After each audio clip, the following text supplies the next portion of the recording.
Ekspedition Syd er i Kattrup i denne her uge, og traditionen tro er vi taget lidt uden for byen. Herpå en gammel firelænget bondegård, Vindinghoved, holder Sankt Ignatius Healing Center til.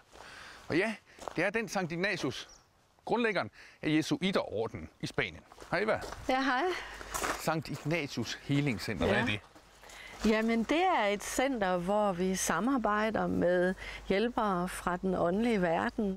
Eva Høfting har arbejdet med healing siden 1982, og i 2005 var hun på Casa de Dom Ignacio i Brasilien, Ignatius hus, hvor hun først hørte om den katolske helgen. Så i 2006, der kommer han så til mig, der hvor jeg boede i Vestjylland, i efteråret 2006, og der kom han på en måde, som var fuldstændig umulig at overse for mig.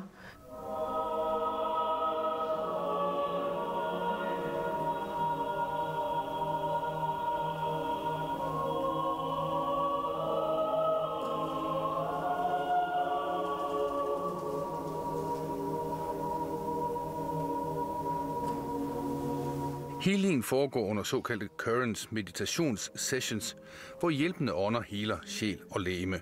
Ignatius er kun en af dem. I kan vælge for eksempel at tage en kontakt til Ignatius og bede ham om at komme og hjælpe jer med det, som I nu synes, I har brug for hjælp til. Det kan være noget i det fysiske, eller i det følelsesmæssige, eller det mentale, eller det spirituelle.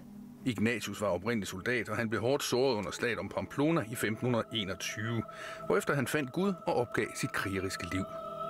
Han grundlagde Jesuiterordenen og er blandt andet skytshelgen for soldater. Man kan uden for meditationerne, enten før eller efter, der kan man stille spørgsmål til Ignatius og andre af de åndelige hjælpere, og så kanaliserer jeg svar.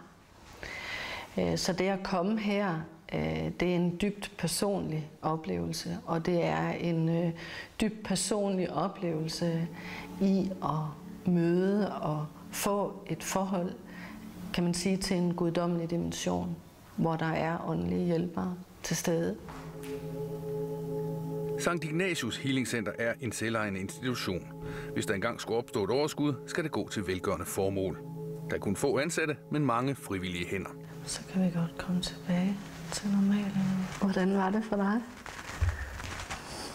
Fint, men jeg tror, at måske jeg vil godt prøve det igen. En gang, hvor Esben ikke var med at rende rundt hele tiden.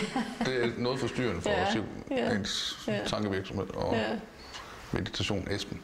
Ja, men så må du godt lægge dig ned, og så vil jeg forsøge at placere krystallerne hen over dit chakrasystem.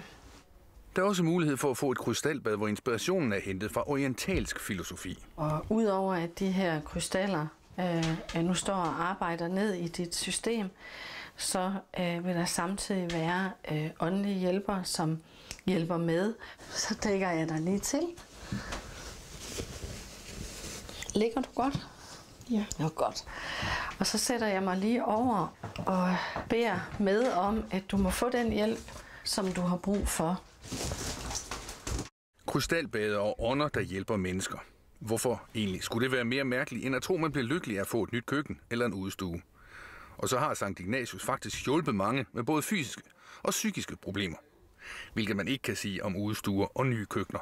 For eksempel Anne-Kristine her, der led af voldsomme angstanfald efter en personlig krise. Jeg kan sige for mig, det med angst, jeg havde, at simpelthen fra det ene øjeblik til det andet kunne jeg mærke, at angst forsvandt ud af min krop. På grund af de her energier og healingsenergier, der findes rundt omkring os. Og Anne-Kristine er bachelor i sundhedsfremme fra RUC, så hun hopper ikke på hvad som helst. Og vil bruge Ignatius til en opgave, og hun er ikke den eneste. Vi har læger, der kommer her, psykologer og psykiatere. Men det er en bred vifte af folk, der kommer her, og derfor er det også en meget, det er meget forskelligartet, hvad det er, folk kommer med. Det er en bedetriangel, som jeg har med fra Casa de Dom Ignacio. Hvordan bruger man? Og man bruger den på den måde, at man lægger for sit pande her, og så kan man stå og bede om det, som man nu har brug for hjælp til, eller man kan bede for andre, og mange oplever, at når de bruger bedetrianglen, at så har de faktisk fået hjælp. Healing Center arrangerer også pilgrimsrejser til Montserrat i Spanien, hvor Ignatius fik sin åbenbaring helt tilbage i 1522. Og det her er en kopi af den sorte Madonna fra Montserrat. Det har så betydet, at den åndelige tilstedeværelse af den sorte Madonna er kommet her, og at det var sådan en sort sommerfugl. Det var et vist et tegn fra himlen, ja. Kærligheden er det, det handler om. Og det er også kærligheden, der healer. Det er kærligheden, der healer, når folk kommer her. Sankt Ignatius Healing Center er ikke en sekt og tilhører ikke nogen bestemt kirke. Der er åndelige hjælpere fra flere religioner. Hvis I havde levet på Ignatius' tid, kunne det måske let være brændt som heks af en anden spaner, nemlig Torquemada, store inkvisitor.